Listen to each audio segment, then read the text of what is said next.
Bawalah persembahanmu nanti ke altar yang suci. Semoga Allah Bapa berkenan mengambil tanda cintamu. Bawalah hati indah berseri ke altar yang suci. Semoga Allah Bapa berkenan mengambil bunga hatimu. Selamat malam, saudara-saudari terkasih. Kita kembali di acara Spiritual Exercise malam ini. Saya Siska. Ini sesi terakhir dari 8 sesi yang kita sudah ikut bersama, yang dibimbing oleh Romo Henry dengan tema latihan rohani dengan kitab Perjanjian Lama, sepucuk surat cinta dari Tuhan. Topiknya yang akan dibahas hari ini, siapakah saya melangkah bersama Dia. Malam ini melanjutkan topik pembahasan minggu kedua, dan kita akan diajak untuk merenungkan keputusan untuk mengikuti Yesus dari Exodus and Numbers. Sebelum kita mulai sesi ke-8 ini yang terakhir, kita buka dulu dengan doa. Ya baik, terima kasih semuanya telah berkumpul kembali pada malam hari ini. Ini malam terakhir dari sesi latihan rohani summer ini yang menggunakan latihan rohani dari kitab Perjanjian Lama. Jadi kita membahas masalah kebangkitan Yesus hari ini. Tema yang terakhir dari kita, tapi kita membahas Perjanjian Lama. Kita buka dengan doa jiwa Kristus, Bapa, Putra, dan Kudus. Amin. Jiwa Kristus, kuduskanlah kami. Tubuh Kristus, selamatkanlah kami. Darah Kristus, sucikanlah kami. Air lambung Kristus, basuhlah kami. Sesat Kristus, keluarkanlah kami. Yesus yang murah hati, luluskanlah doa kami. Dan luka-lukamu, sembunyikanlah kami. Jangan kami dipisahkan daripadamu, Tuhan. Dan musuhnya curang, lindungilah kami. Di waktu ajal, terimalah kami. Sebagai Saudara Kudus memuji Kau selama-lamanya. Amin. Amin. Baik, malam hari ini kita akan membahas tema kebangkitan, yaitu minggu keempat, yaitu masalah persatuan, di mana kita siap diutus bersama Allah Putra. Itu kemenangan atas kematian juga di sini ya. Jadi subtemanya, siapkah saya diutus bersama Dia? Itu maksud Dia itu adalah Allah Putra, yaitu Yesus ya. Jadi itu yang akan kita bahas pada malam terakhir ini. Itu tema minggu keempat, yaitu kebangkitan. Minggu kemarin ketika itu ada yang bertanya, itu Pak Susilo bertanya, itu kok kelihatannya tidak ada tema harapan di Perjanjian Lama gitu kan, atau seperti kehilangan harapan, suasana mencekam terus begitu. Sebetulnya tema kebangkitan itu sudah banyak di kitab Perjanjian Lama. Kita lihat di kitab Nabi Yesaya 26:19 disebutkan, umatmu yang sudah mati akan hidup kembali. Mayat-mayat mereka akan bangkit lagi. Orang sudah dikubur dalam tanah akan bangkit dan bersorak-sorai. Seperti embun yang menjegarkan bumi, engkau menghidupkan umatmu yang sudah lama mati. Kitab Nabi Yesaya sudah mengangkat tema kebangkitan ketika itu ya, secara umum ketika itu. Kitab Nabi Ezekiel ketika 37:35-10. Ini cerita yang cukup terkenal ketika ini dikatakan, hai manusia fana, dapatkah tulang-tulang ini hidup kembali? Aku menjawab, Tuhan yang maha tinggi, hanya engkau yang tahu. Tuhan menyuruh aku menyampaikan pesannya kepada tulang-tulang kering itu. Jadi Tuhan meniupkan napas ke dalam dirimu supaya kamu hidup kembali. Dan angin pun meniupkan napas dalam tubuh-tubuh itu, lalu mereka hidup dan berdiri. Jumlah mereka sangat banyak, cukup untuk membentuk kesatuan tentara yang besar ya. Jadi ini juga tema kebangkitan lagi. Kitab Nabi Ezekiel ya, tulang-tulang yang sudah tersisa begitu bisa dihidupkan lagi. Job ya, Nabi Ayub mengatakan ketika itu Dia bertanya, apakah kalau orang mati akan bangkit lagi? Tapi dia menjawab sendiri bahwa meskipun kulit saya dihancurkan, tapi dari daging saya akan melihat Tuhan. Jadi juga tema kebangkitan ya. Kitab Keluaran ini bukan mungkin dengan tema yang secara spesifik tentang kebangkitan, tetapi lebih kepada perutusan tadi. Ya. Perutusan di mana kita diutus bersama Allah Putra tadi. Tapi ini konsep yang berbeda, di mana ini Musa ketika itu yang mengutus orang-orang ketika itu ya. Kalau kalian lihat ayat 21 yang terakhir ini, paling bawah, sebutkan engkau harus memilih beberapa orang laki-laki yang bijaksana dan menunjuk mereka menjadi pemimpin 1.000 orang, 100 orang, 50 orang, dan 10 orang. Mereka hendaknya orang-orang yang takut dan taat pada Allah, dan percaya dan tidak mau menerima uang suap. Gitu ya. Jadi di sini Musa diminta Tuhan mempersiapkan orang-orang yang bisa meneruskan kepemimpinan dia ya. Juga menjadi pemimpin. Jadi perutusan ini ada. Nah, ini lebih jelas ketika Keluaran. Karena mengapa? Ini kan 18 ya. Mengapa Tuhan meminta dia ketika itu mengangkat orang-orang yang banyak tadi? Berapa laki-laki biasa itu? Karena Musa sudah akan meninggal ya. Ini dikatakan kamu melihat apa kata orang Mesir. Aku membawa kamu ke tempat dengan kuasa besar seperti burung raja wali membawa anaknya sayapnya. Dikatakan sini khusus diriku akan kamu melayani aku sebagai imam-imam ya. Nah, di sini kalau kita lihat bahwa kita bilangan khususnya Numbers ketika itu kan Tuhan berkata kepada Musa, naiklah ke gunung, pandanglah negeri yang akan kuberikan kepada orang Israel, dan engkau akan mati seperti abangmu Harun. Pada gunung Sin, mereka berdua ketika melawan perintah Tuhan ketika itu kan, kemudian Musa pun berdoa, ya Tuhan Allah yang memberi kehidupan semua orang, tunjuklah seorang yang dapat memimpin bangsa ini. Ketika itu seorang yang dapat menjadi pemimpin panglima waktu berperang. Jangan biarkan umatmu ini seperti kawanan domba yang tidak punya gembala.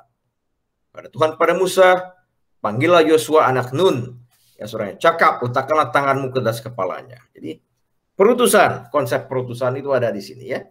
Seperti tadi, itu minggu keempat, kebangkitan, itu kita tahu Yesus dan kita siap diutus bersama Allah Putra. Nah, di sini konteksnya adalah Musa juga perlu penerusnya. Ada orang yang memimpin terus kan, karena dia sudah akan meninggal. Karena Tuhan sudah mengatakan kamu akan mati. Sebenarnya penerusnya adalah Musa, Yosua ketika itu kan. Nah, yang akan kita lakukan malam hari ini mungkin sedikit melihat dari perspektif Yosua, karena dia yang diutus kemudian untuk meneruskan kepemimpinan Musa ya. Kalau kita lihat ini Yosua 3 sampai 10. Hans, tolong dibacakan. Keesokan harinya, Yosua dan seluruh umat Israel bangun pagi-pagi sekali, lalu meninggalkan tempat perkemahan mereka di Sitim dan pergi ke sungai Yordan. Di situ mereka berkemah sambil menunggu waktunya untuk menyeberang. Sesudah lewat 3 hari, para pemimpin berkeliling ke seluruh perkemahan dan memberi perintah ini kepada umat Israel. Apabila kalian melihat para imam memikul peti perjanjian Tuhan, Allahmu, hendaklah kalian juga berangkat meninggalkan tempat perkemahan ini. Ikutlah peti itu, tapi jangan berjalan terlalu dekat dengan peti itu. Ikuti dari belakang pada jarak 1 kilometer. Dengan demikian, kalian akan mengetahui jalan yang harus kalian tempuh, sebab kalian belum pernah ke daerah ini. Yosua berkata kepada umat Israel, hendaklah kalian menyucikan diri, sebab besok Tuhan akan mengadakan keajaiban di tengah-tengahmu.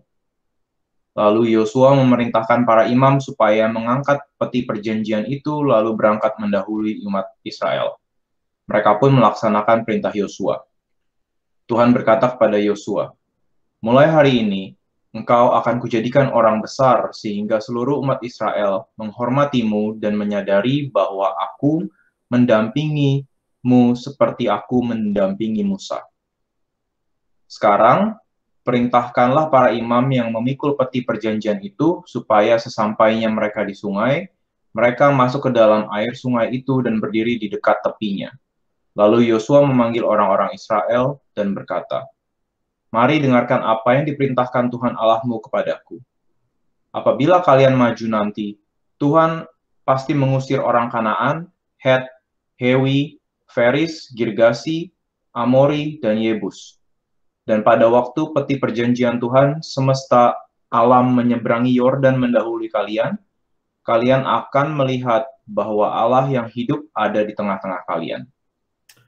Baik, terima kasih Hans. Ini belum selesai ceritanya, kita teruskan lagi bahwa di sini ceritakan bahwa Tuhan memerintahkan mereka memikul peti perjanjian itu ke sungai kan untuk siap menyeberang, dan kemudian para imam itu masuk dalam air berdiri dekat tepinya ketika itu kan. Nah, jadi ini peti perjanjian dibawa. Tuhan berkata, ketika itu aku menjadikan kamu pemimpin, kemudian perintahkanlah imam yang memikul peti itu sampai mulai masuk ke sungai gitu ya. Kita lihat berikutnya ini, Tia mungkin bisa tolong dibacakan. Sekarang hendaklah kalian memilih 12 orang seorang dari setiap suku bangsa Israel. Nanti apabila para imam yang memikul peti perjanjian Tuhan menginjakkan kakinya ke dalam air di sungai Yordan itu, arus airnya akan terputus. Air yang mengalir dari hulu akan terbendung di satu tempat.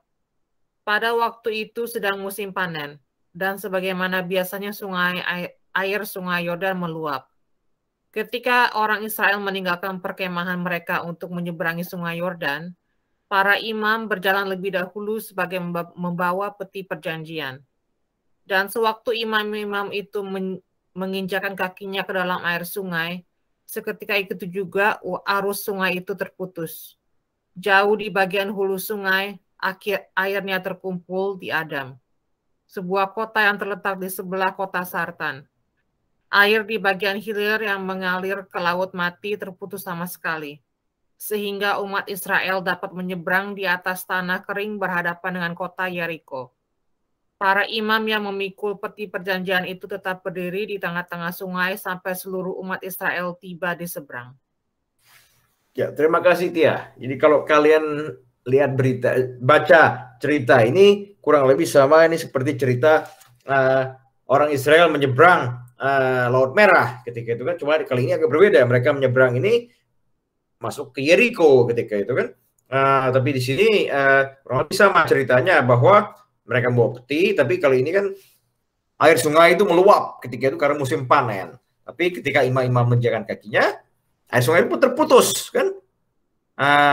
Kemudian setelah itu terputus, umat Israel bisa menyeberang ke sana kering seperti itu kan.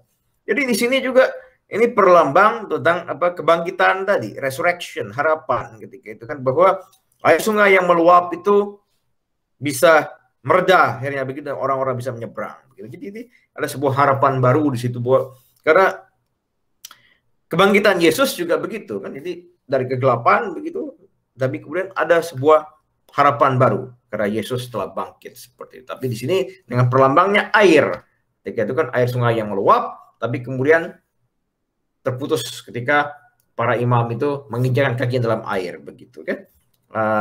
Nanti saya kembali di mengapa ini image air itu penting ya. Nah, karena kalau kita ingat, kita mulai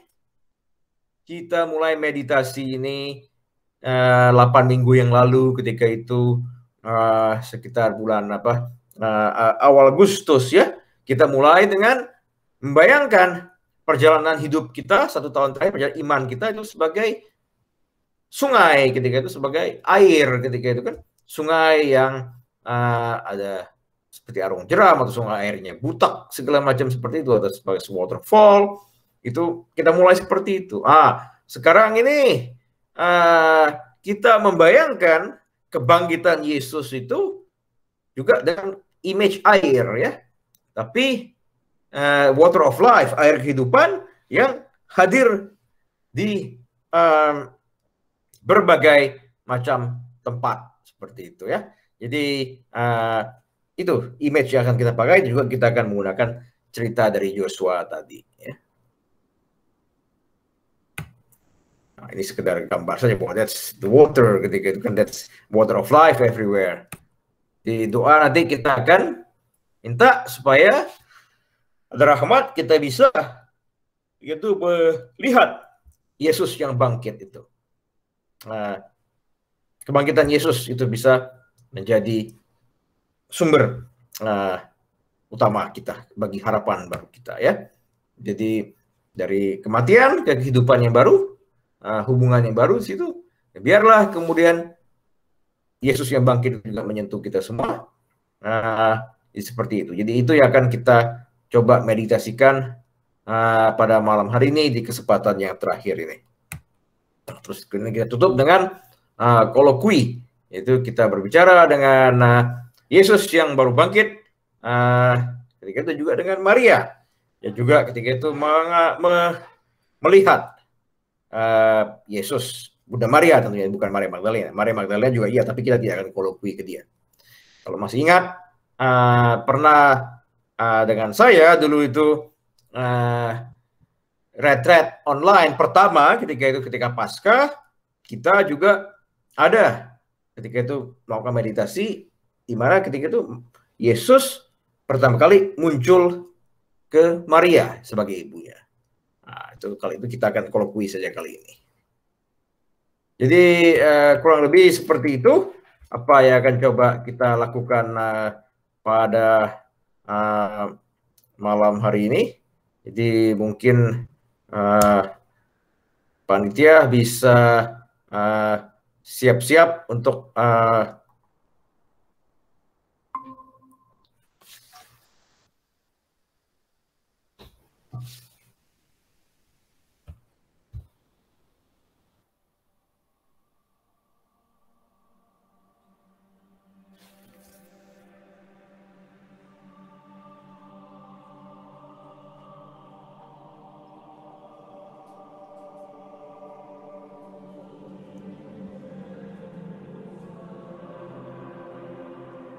kita masuk suasana doa.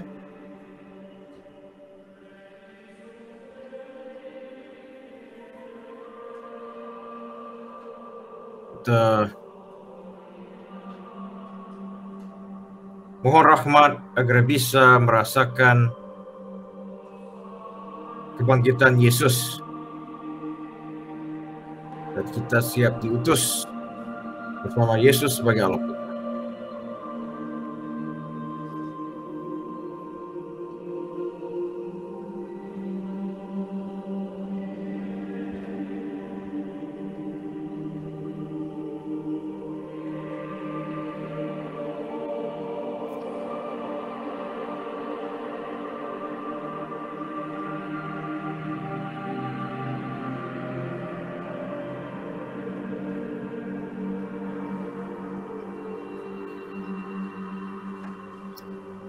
Saya mengajak teman-teman membayangkan peristiwa dari kitab Yosua.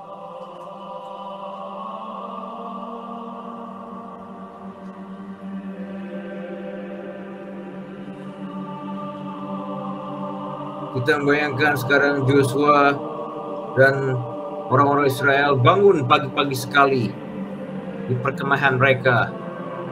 Pergi ke sungai Yordan dan bersiap-siap untuk menyeberang sungai tersebut. Bayangkanlah suasana itu. Gunakanlah imajinasi kalian membayangkan suasana pagi itu di perkemahan.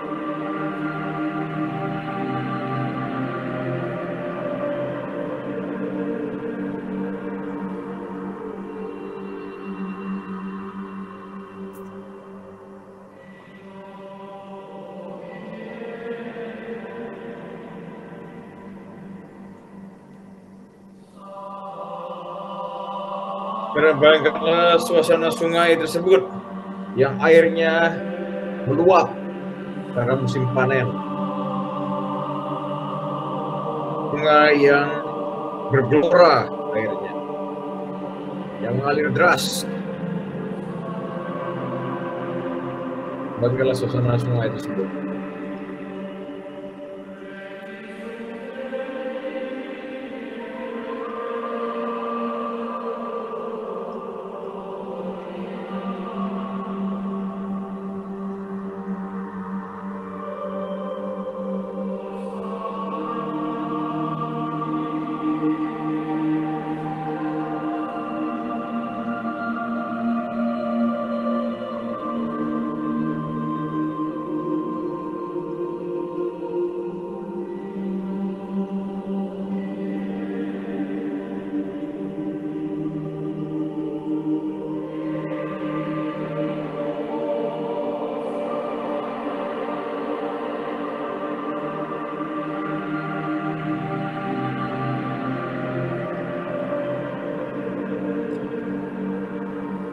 Sekarang bayangkanlah bahwa Tuhan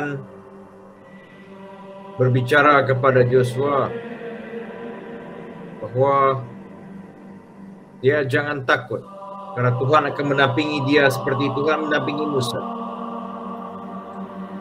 Dan Tuhan mengatakan kepada Joshua agar dia memerintahkan para imam yang memikul peti perjanjian masuk ke dalam air ketika mereka sampai di sana.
Joshua pun memanggil orang Israel dan berkata, dengarkan apa yang perintahkan Tuhan Allahmu kepadamu.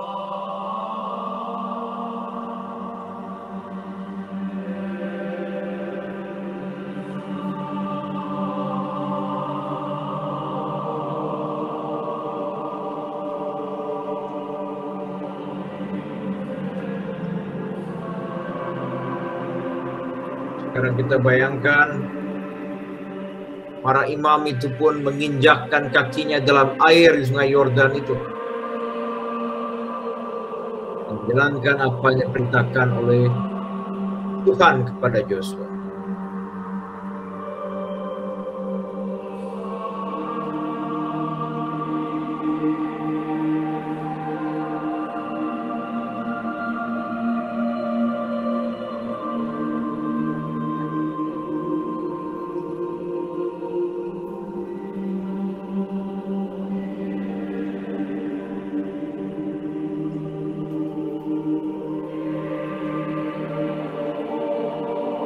Sekarang bayangkan bahwa arus air sungai itu pun terputus. Air yang mengalir dari hulu terbendung satu tempat.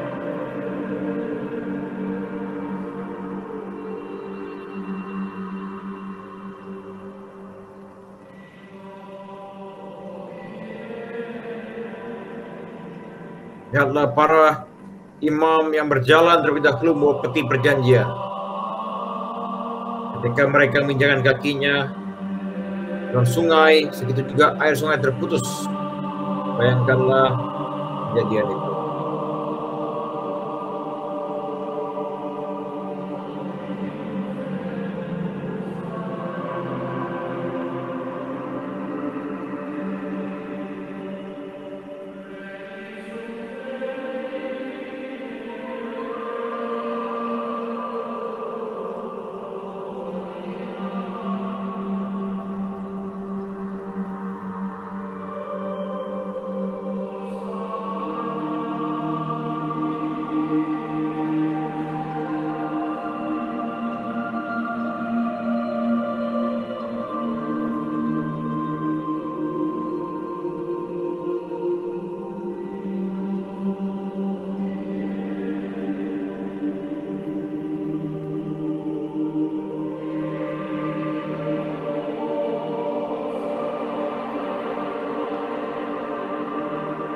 Sekarang bayangkan umat Israel pun menyeberang di sana kering dan masuk ke kota Yeriko. Dan sungai terputus dan mereka pun menyeberang ke tanah kering itu dan masuk ke kota Yeriko.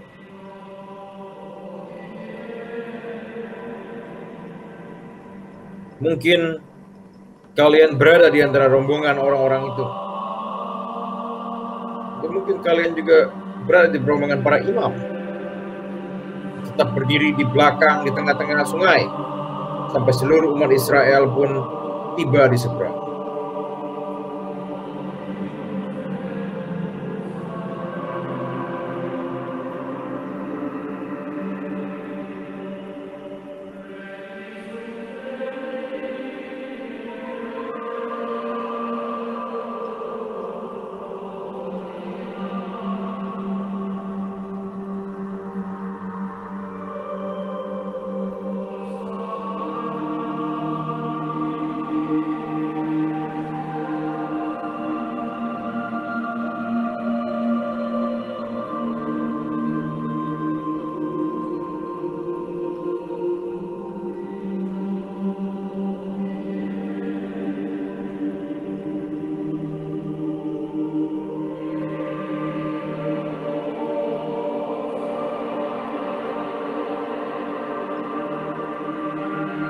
Sekarang kita telah menyaksikan dua kebangkitan atau harapan baru dari air sungai yang telah terbelah tadi dan memberikan kesempatan kepada umat Israel maju ke depan.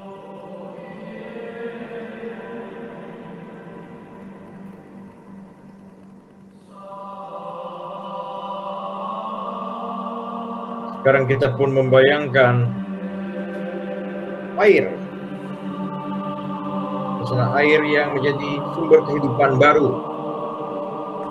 seperti air sungai tadi yang telah ditaklukkan oleh Tuhan. Tapi air kehidupan memberi harapan baru buat kita.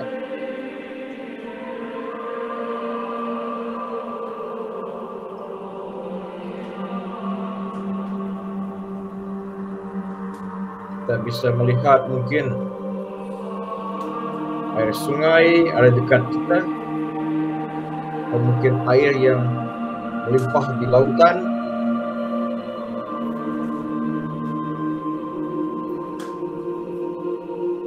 Bayangkanlah suasana itu sebagai bukti cinta kasih Tuhan dan tanda kebangkitannya.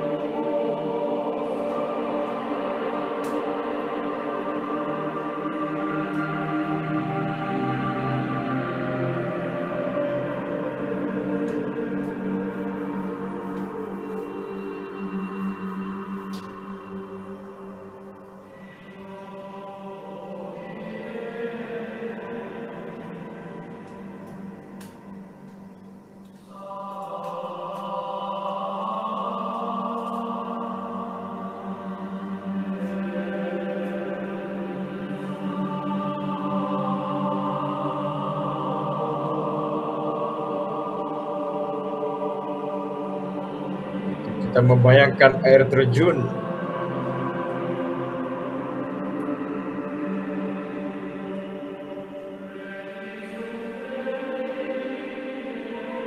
atau air mengalir danau yang tenang.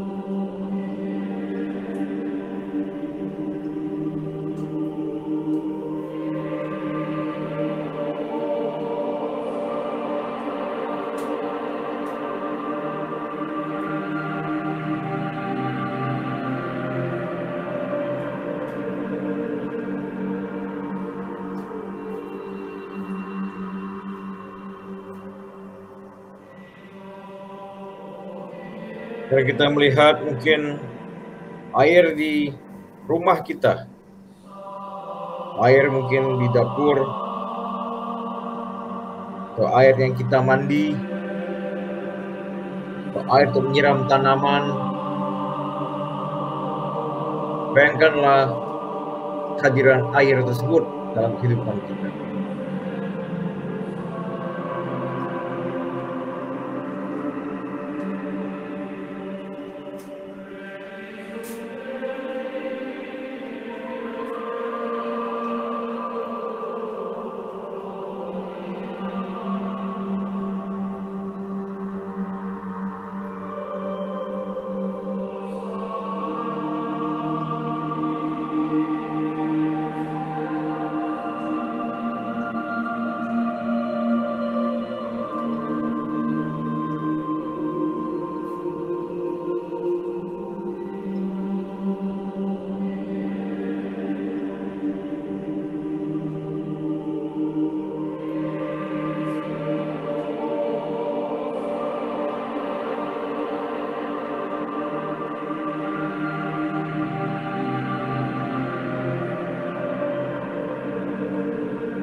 Sekarang kita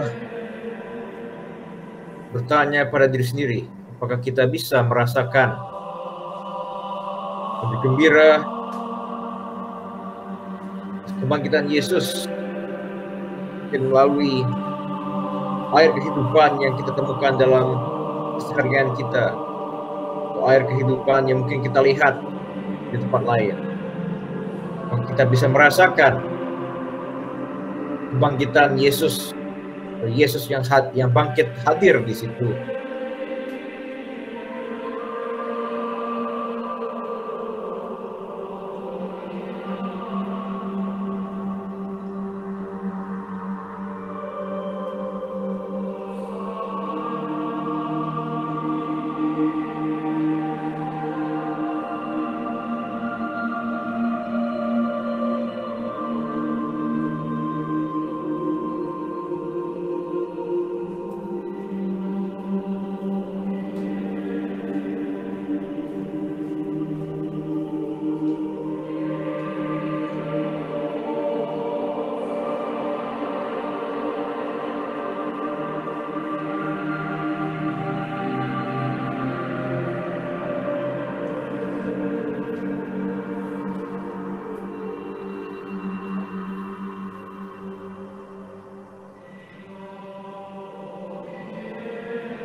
Sekarang dari image air kita bisa melihat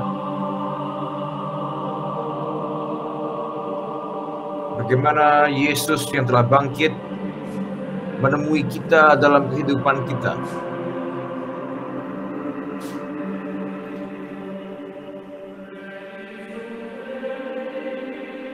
Mungkin kamu bisa menemukan Yesus yang bangkit di tempat kerjamu.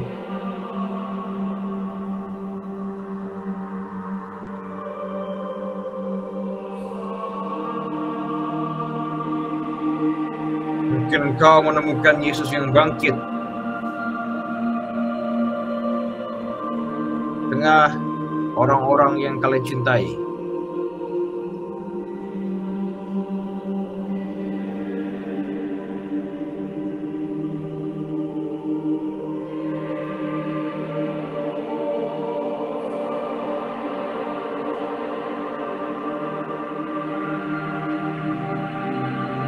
Kalian menemukan Yesus yang bangkit tengah orang-orang sakit yang berhasil sembuh.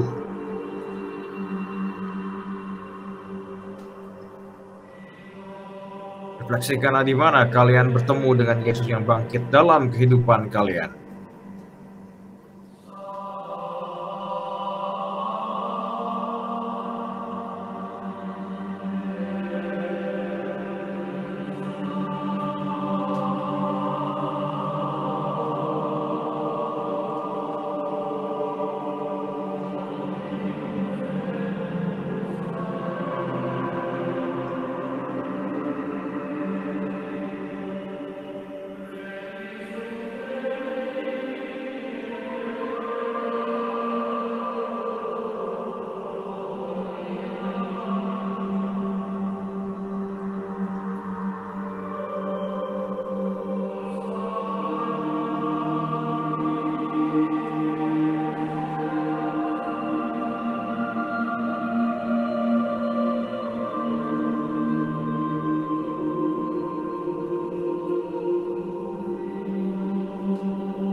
Sekarang kita bayangkan Yesus yang bangkit menemani kita atau menemui kita dalam perjalanan hidup kita dari kematian ke kehidupan baru.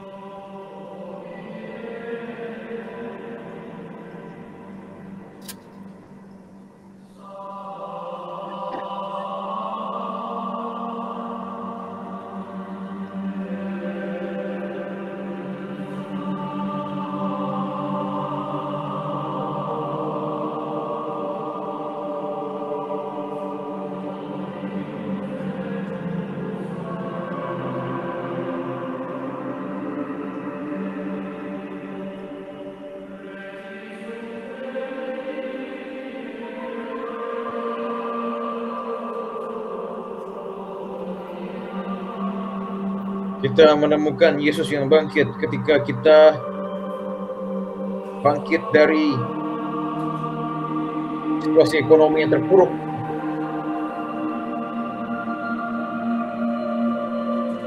Kita bangkit dari kegagalan dalam bisnis, dalam berusaha.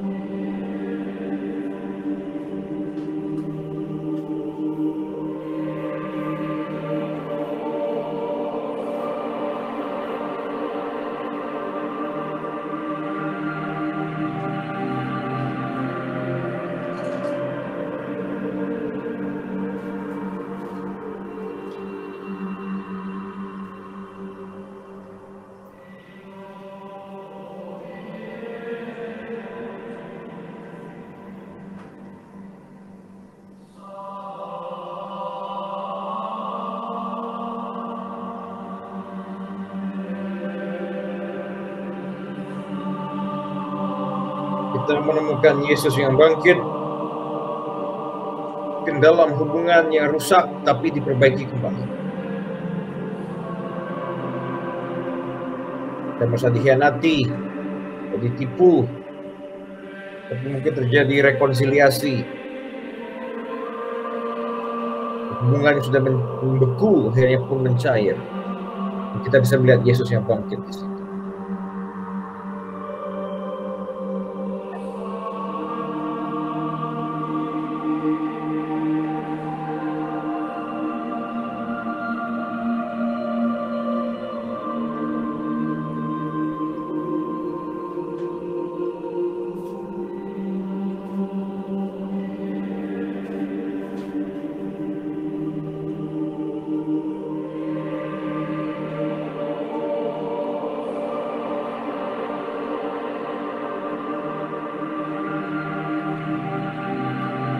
Sekarang kita juga menemukan Yesus yang bangkit.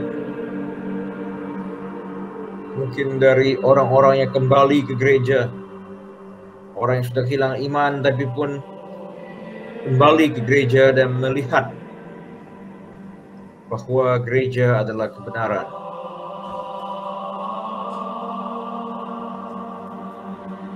Dan dari orang-orang yang gagal tapi pun kembali bangun kehidupannya.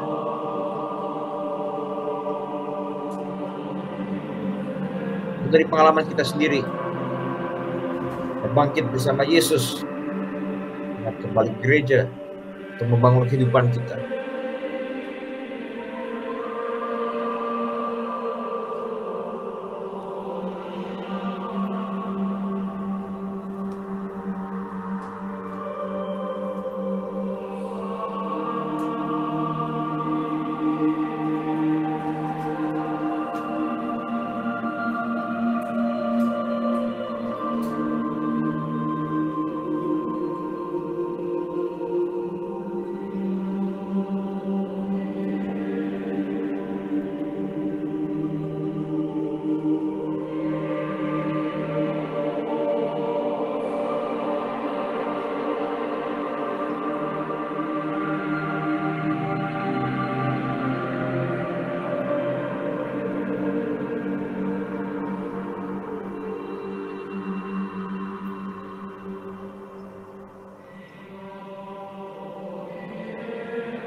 Sekarang kita mulai masuki babak akhir dari meditasi.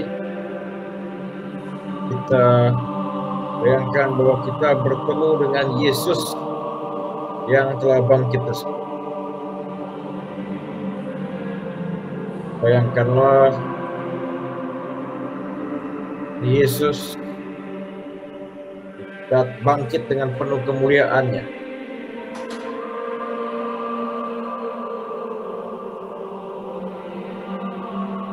Apakah makna kebangkitan dia berarti buat kita? Bagaimana kebangkitan dia memberikan harapan baru buat kita? Berbicaralah kepada Yesus sekarang secara langsung sebagai seorang.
Sekarang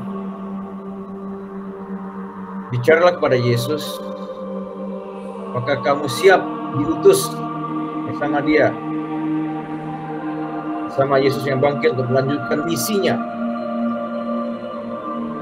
Tanyakanlah pada dirimu sendiri dan bicaralah kepada Yesus. Apakah kamu siap diutus untuk melangkah bersama dia, melangkah bersama Yesus yang telah bangkit dari kematian?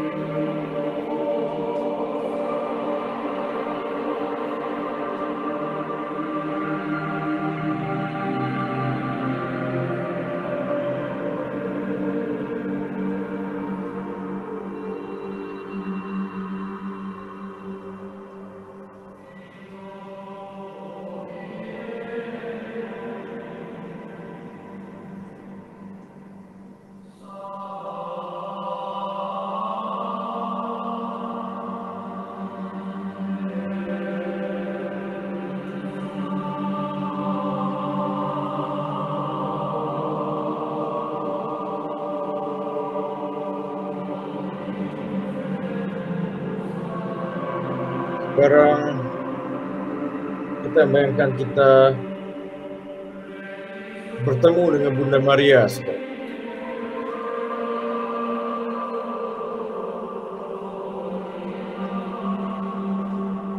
Pertama,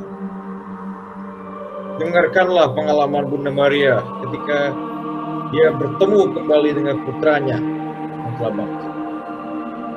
Bisakah kita mendengar pesan harapan dari Bunda dan putranya telah bangkit yang menemui dia secara langsung?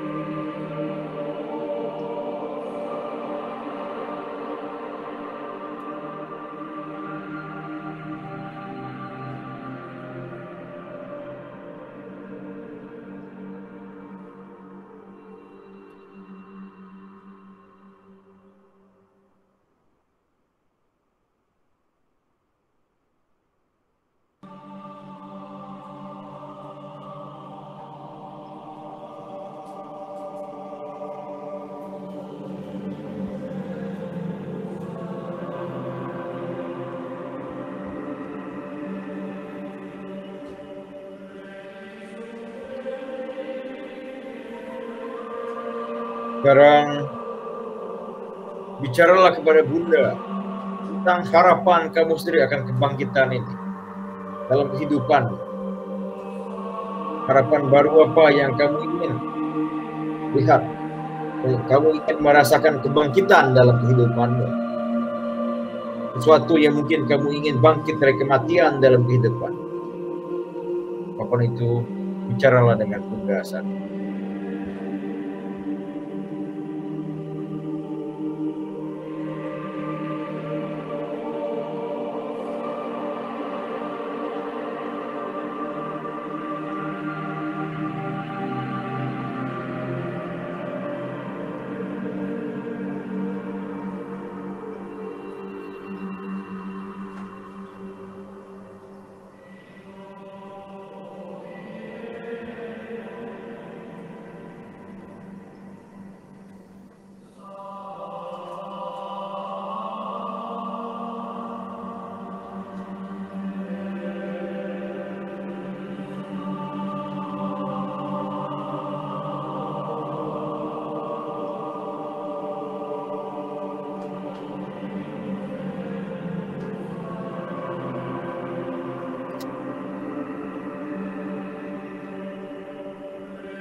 Sekarang pun kita bisa bersama-sama menutup meditasi ini dan mengucapkan doa singkat kemuliaan kepada Bapa, Putra, dan Roh Kudus. Seperti permulaan, sekarang selalu segala panjang sebab segala wajah abad.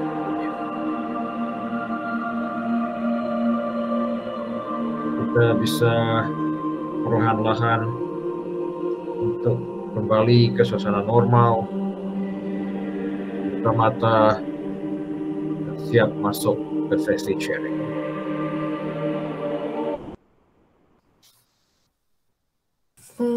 Terima kasih Romo Andri atas re-recordingnya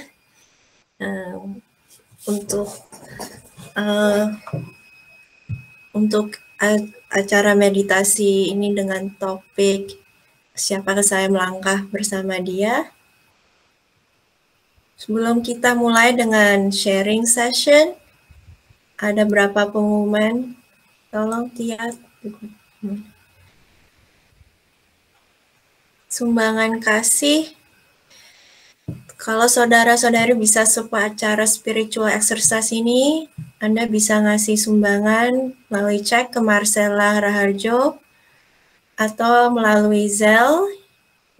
Dialamatkan kepada jobaratri@gmail.com. Thank you everyone for your support. And also, pengumuman yang kedua, Iman yang Berpikir, sesi 5 bersama Romo Andang pada hari Minggu ini mulai jam 5:30 dengan topik menyikapi masalah perkawinan di perkawinan pada minggu ini. Dan spiritual seri selanjutnya akan dimulai 7 Oktober, hari Kamis jam 8 malam. Tema besarnya ketika orang bersama merenungkan makna perkawinan, dibawakan oleh Romo Maharsono, SJ. Program ini terbuka untuk pasangan tua, muda, masih mencari pasangan ataupun jomblo. Oke, kita bisa mulai dengan sesi sharing sekarang. Mohon panitia berhenti recordingnya.